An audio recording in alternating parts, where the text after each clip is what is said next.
Ah mais je pensais qu'on n'allait pas voir que j'avais un legging en fin de vie. Good morning YouTube, c'est Mélodie. On se retrouve aujourd'hui pour un accident de folie. J'ai nommé le pumpkin cake moelleux. Je suis tombée par hasard sur ce fabuleux résultat au goût de pumpkin cake, mais à la texture moelleuse, d'où le nom de pumpkin cake moelleux. C'est dur à dire.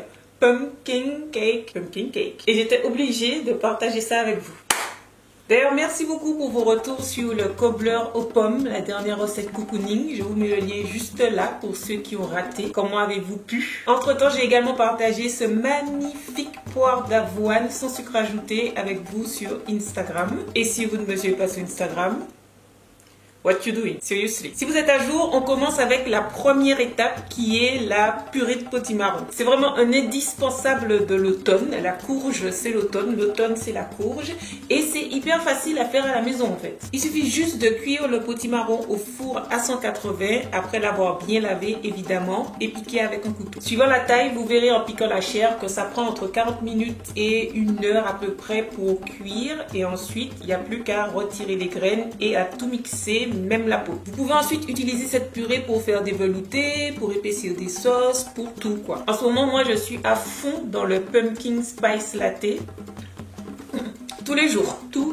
C'est juste parfait pour manger des légumes, faire le plein de bêta-carotène, avoir un petit côté réconfortant. Alors sortez vos purées de courge, préchauffez votre four à 180 et on va commencer. Pour la première étape, il va vous falloir 300 g de purée de courge ou si comme moi elle est très épaisse, prenez 275 g de purée de courge et 25 ml d'eau. On mélange avec 75 g d'huile et 75 g de sucre de coco pour faire notre partie humide. Le sucre de coco donne vraiment ce goût caramélisé naturel caractéristique des pâtisseries de fin d'année, mais vous pouvez à la place utiliser du sucre de canne complet. On va évidemment aussi utiliser des épices pour parfumer notre pumpkin.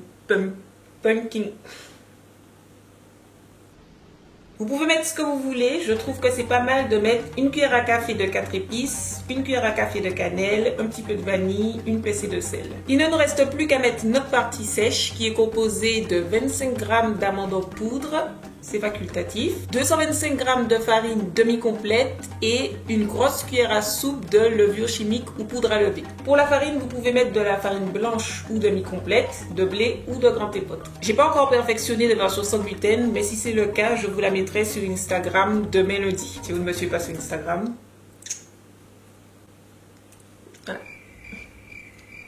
comme c'est un moelleux, on va faire la cuisson dans un moule à manquer. Il fait environ 18 cm de diamètre, c'est-à-dire pour environ 6 parts. Je l'ai préalablement chemisé comme d'habitude. N'hésitez pas à grigner votre gâteau pour qu'il pousse joliment et à décorer avec des noix par exemple avant d'enfourner pendant 45 à 55 minutes. Laissez complètement refroidir avant de découper et de déguster. Vous pouvez avant mettre un glaçage ou comme moi tout simplement un petit peu de farine blanche pour faire l'effet glaçage, l'effet joli. Vu que c'est pas vraiment un pumpkin cake, mais un moelleux. Un pumpkin cake moelleux.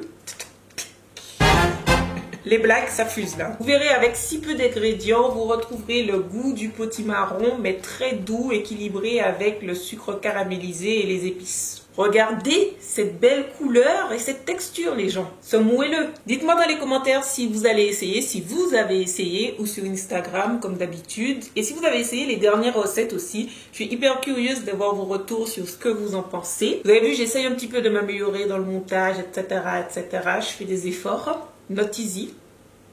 Non? Personne n'a remarqué? Ok.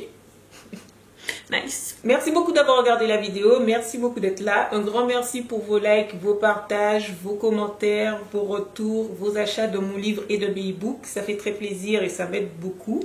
Et je vous dis à très vite. Vous pouvez cliquer sur toutes ces choses-là pour la prochaine vidéo. Bye!